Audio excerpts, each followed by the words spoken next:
নিম্নমানের কাগজে কোটি কোটি টাকার পাঠ্য বই ছাপে শিক্ষা ব্যবস্থাকে ধ্বংস করছে অসাধু চক্র। আবারও একবার দুর্নীতির ফাঁদে এনসিটিবি।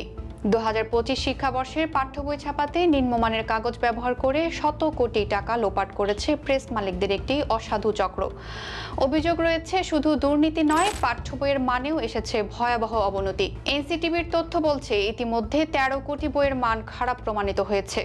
দায়ীদের বিরুদ্ধে ব্যবস্থা না নিয়েই এবার 2026 শিক্ষাবর্ষেও সেই একই চক্রকে সুযোগ করে দিতে দরপড়তে আনা হয়েছে সংশোধনী। উদ্দেশ্য, নির্দিষ্ট কয়েকটি প্রেসকে কাজ পাইয়ে দেয়া। এমনকি মেশিনের মাপ পর্যন্ত ছোট করে দেয়া হয়েছে, যাতে মানহীন বই ছাপার পথ সহজ হয়।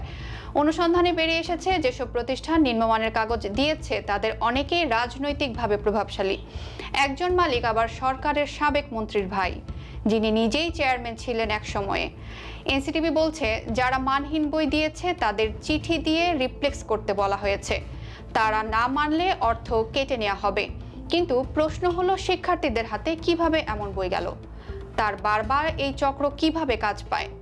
পাঠ্য বইকে ঘিরে এই দুর্নীতির বলি কি তবে আগামী প্রজন্মই?